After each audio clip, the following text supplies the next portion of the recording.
This is Rob Smith with your Man in the Swamp Report, and I'm here in the jungles of the Big Cypress Preserve. I'm making my way across the vast swamps, through the cypress and the vines, and stepping over the cypress knees and around the apple trees and the alligators that are chomping at my every step, and the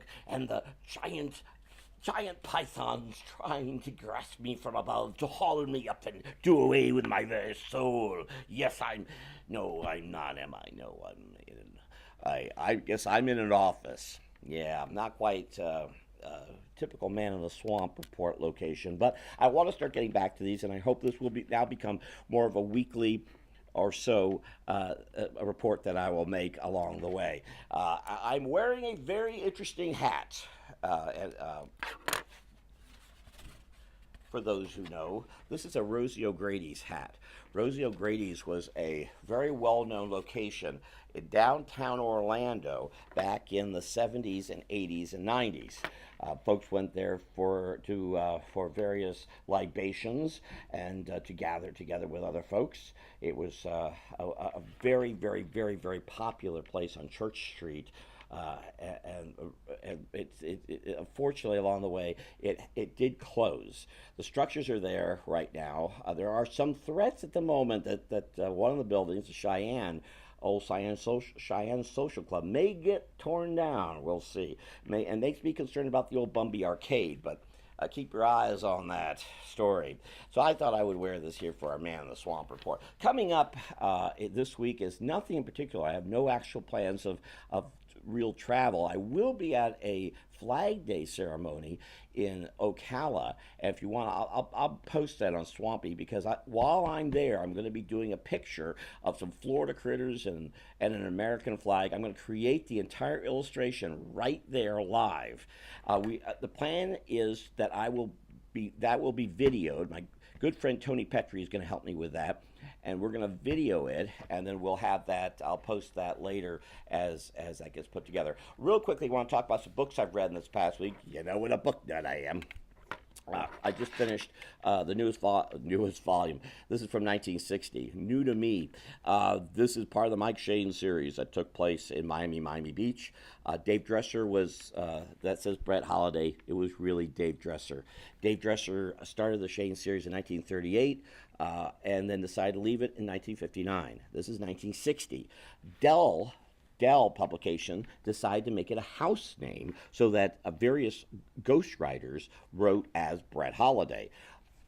The 1938 to 1960 by Dave Dresser were excellent. He knew Miami. It is a wonderful, if you want a feel of Miami Beach, you read these books. Gives you a good idea where things are, what was around. He names actual locations. You could feel going across that bridge, also how small it all was in 38. And it's funny, as he writes these, he basically talks of the development of more buildings coming in and longer distances as he starts to drive out to one of these. He wrote, he goes out into the Everglades, which at now today that would seem like a short distance. Then it was a long distance. There are no lights, and it was dangerous, and oddly enough, so was in the book. Anyway, this is not Dave Dresser. It's a good mystery, but the ghostwriter didn't know Miami, and he writes locations that didn't exist and cities that didn't exist, and so on and so forth. But it was a good mystery. It was one I didn't have. I have about 40 or 45 of. I should say this series started in 38, ended in 84 or so.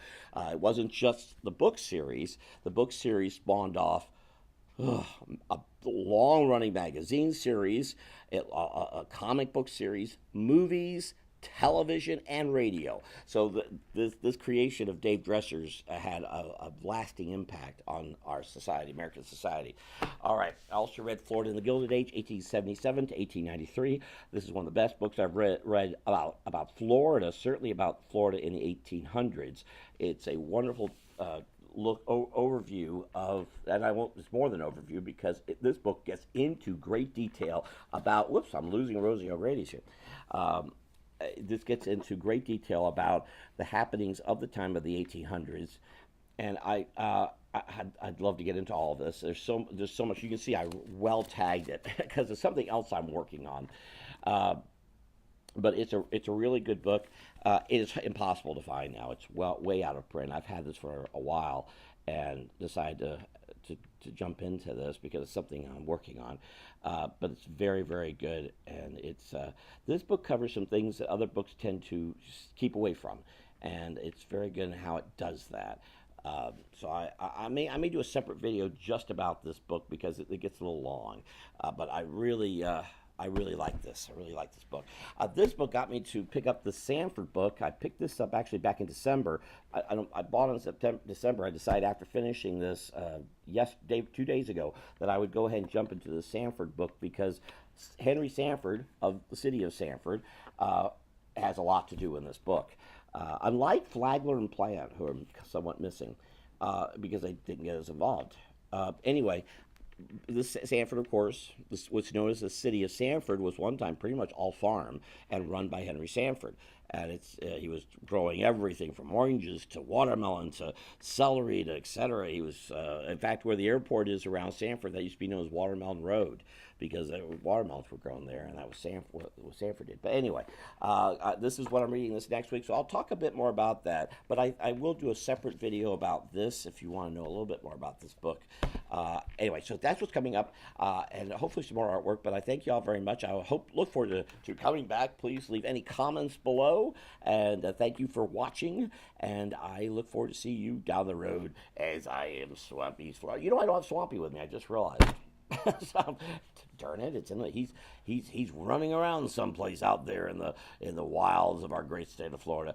So, and this book, I forgot. Yes, I picked this up. Last week.